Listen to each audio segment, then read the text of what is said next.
12-де бірінші есептің 12-де бірінші есеп көп мүшелердің қосындысын табыңдар депті. Табайық. Ең бірінші ұқсас мүшелерін қосуымыз керек. Сонда x-тің 2 квадраты қосылған, x квадрат жақын сыртында қосылған, 5 қосылған, мұнда минус 4. Сонда шығады x-ге x ауысқан кезде бізде шығады 2x. Себебі жерде 1 бар көрінбейтін квадрат. Дәрежелері дәл сол күйінде қалады. 5-тен плюс пен минус болып кетеді. Сонда шығады 1 плюс 1. Екіншісі, дәл соланы ұқсас мүшелерін қосуымыз керек. Біз минус 2x-ті жазамыз. Осын қосылған 4x жақын сыртында бізде плюс y пен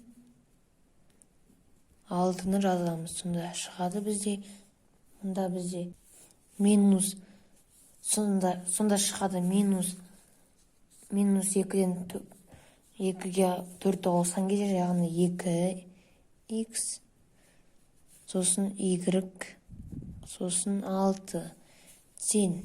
Үшіншісінде бізде дәл солайынан бірдей мүшелерді қосамыз. AB қосылған AB сыртында қосылған минус 1 қосылған 10.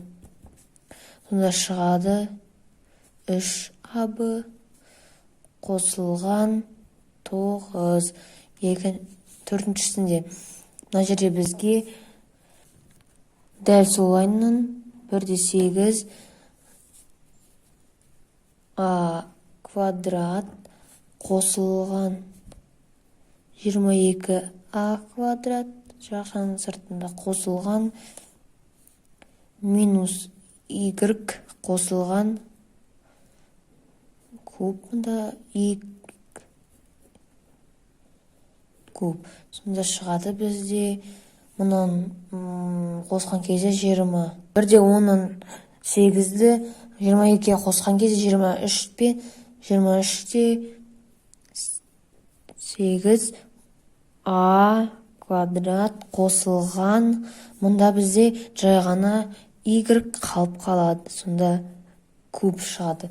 2-ні шығарсақ, мұнда бізде көп мүшелердің айырымын табыңдар, яғни азайтыңдар деп тұр. Сонда санды ең бірінші жазып алайық. 20-дан 21-ді азайтуымыз керек. Сонда бізде минус 1 аның қасында бізде 1 бар деп санасақ, 1-ден 90 азайтсақ, сонда бізде минус 89a куб шығады. Екіншісінде мұнда біз бірдей мүшелерді дәл солайынан азайтып алсақ азайтамыз, қоссақ қосуымыз керек. 4-те b, мұнда минус пен минус плюс болып кетеді. Сонда 17b жақын сыртында бізде плюс болады. Әрдайым минус болса да келесі с-ны жазамыз. Минус с квадрат плюс, мұнда плюс минус тұр, яғни бұл минус қайналып кетеді. Сонда бізде шығады минус 9с квадрат шығады. Үшіншісінде бізде мұнда сандарды жазып алайық. 77 минус пен плюс минус қайналып кетеді. 8 қосылған минус mn деп тұр. Сосын мына жерде минус пен минус плюс қайналып кетеді. Сонда 30 mn. Сонда шығады 70. Сонда шығады бізде 69 плюс 29 mn. Яғни мұнда алдында 1 бар деп есептейміз. Сонда 1-ден 30 азайтқан кезде минус 1-ге 30-ды қосқан кезде бізде 29 mn шығады. Келесі, мұнда біз дәл солайынан ұқсас мүшелерді жазып аламыз. 4-9 мына жерде тағы да минус пен минус плюс болып кетеді.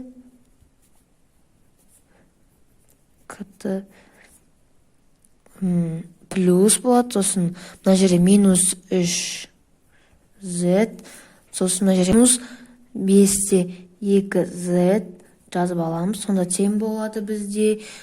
Мына жерде мынаны қосқан кезде 13-те 2kt. Мұнда біз минус болып тұр, яғни минус мыналардың сандардан қосуымыз керек. Сонда 8-де 2z шығады. 8,2z тұр. Келесі 12-де үшінші есепте бізге көп мүшелердің алгебралық қосындысын табыңдар деп тұр. Алайда қосындысын табыңдар десе де, мына жерлерде минус тұр. Яғни бұлар плюсқа айналып кетеді деген сөз. Сонда 4x бірінші ұқсас мүшелерін жазып алайық. 4x қосылған 23x, жақын сыртында тағы да қосу, сыртын тағы да жақша, сосын 8y қосылған 5y, сосын тең болады. Мына жерде біз 27x болса, қосылған 13y шығады. Келесі екінші есебінде бізде мына жерде 89a сандарын біз мүшелерін біріктіріп алмас бұрын біз оларды ашып алуымыз керек, яғни минус сөйтіп жазып алуымыз керек. Сонда бізге ыңғайлы болады. 83a минус 91b минус 89a минус пен минус плюс қайналып кеткенде 100b тең болады. Енді біріктіреміз бірдей мүшелерді. Сонда бізде 83аны 89аны 89аны азайтуымыз керек, себебі минус тұр. Сонда бізде шығады 6.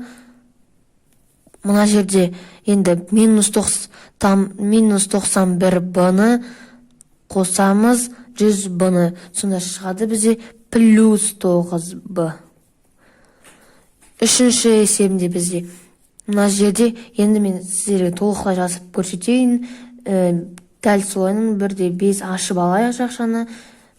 Азайтылған 4n. Мына жерде минус болып кетеді 2m. Мына жерде тағы да минус m болып кетеді. Сонда жазып алайық өйстіп ыңғайлы болу үшін. Сонда бізде мына жерде 1-де 5m. Сосын мына жерде минус 2-де m. Мына жерде минус болғандықтан біз плюс қайналып кетеміз дегенде, мына жерде минус болғандықтан плюс қайналып кетеді.